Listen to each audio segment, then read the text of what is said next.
The animal kingdom is loaded with some pretty formidable creatures, a few of which we as humans are only barely able to keep in line even with modern technology. As it turns out, many of these species are diminutive descendants of giants so mind-bogglingly huge and terrifying that they could probably take over the entire world with minimal effort.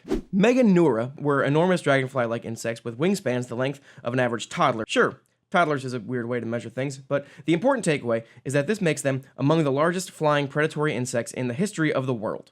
Their diet consisted mainly of other insects, small amphibians, and, if given the chance, your baby, probably. Some scientists think that the meganeura were actually too big to be able to survive in the current atmosphere, citing the higher oxygen concentration in the prehistoric world as the only way an insect its size would be able to breathe in enough to support its massive body. By all accounts, this makes meganeura one of the biggest bullets ever dodged by the human race, because if one of them collided with a bug zapper, the resulting inferno would probably burn down your entire backyard. It has giant and dragon right in its name. And what's your name? Paul? Your name is no match, Paul, and neither would be your body. Speaking of terrifying names, giant scorpion was all this thing needed in its name to be pretty f***ing terrifying.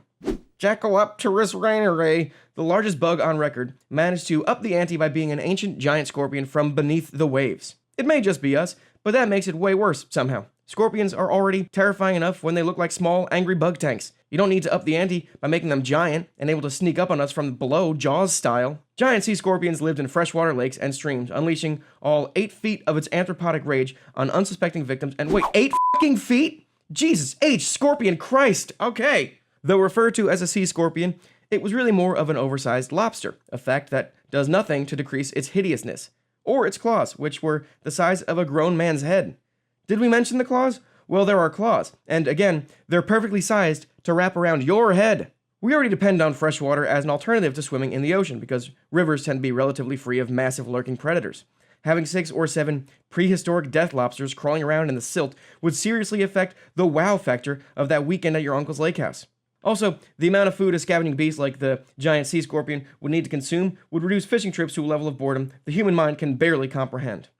The one downside is, admit it, you're more than a little bit curious about what that sweet scorpion death lobster meat might taste like, aren't you? We as humans are already pretty envious of birds. They can fly around and shit on anything they want, something we'd need both a jetpack and precision diarrhea to accomplish. As if answering the dare to make us feel more inadequate, the world gave us Argentavis magnificens, the largest flying bird in recorded history. These beasts possessed a wingspan between 19 and 26 feet and a wing area of 75 feet, which you may notice is only slightly smaller than a Learjet and much larger than, if you continue the previously established measuring system, it would be lots of toddlers, a load of toddlers.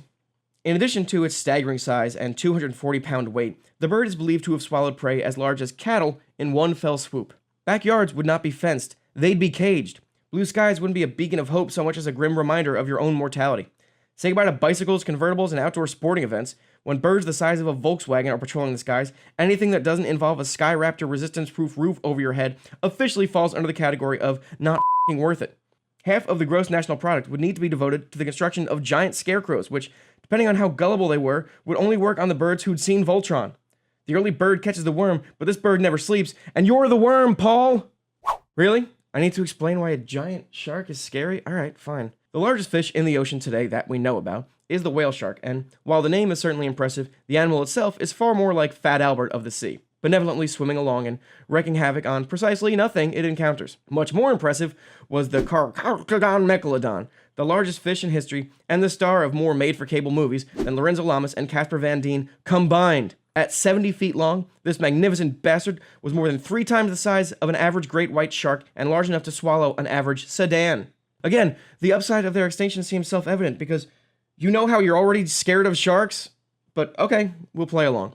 Between great whites, moray eels, and 160-foot-long Voltron jellyfish already in the ocean, it's scary enough to go swimming without a beast from the Old Testament sniffing around for your blood.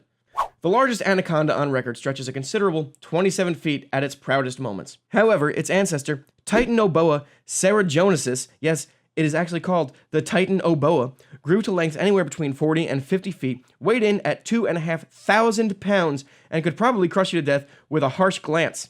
Without dispute, it is the most ass-blastingly enormous snake that has ever existed. The titanoboa lived about 60 million years ago, and actually survived the extinction event that killed all the dinosaurs, effectively curling up its tail and smacking natural selection directly in the testicles, staving off death for several more millennia.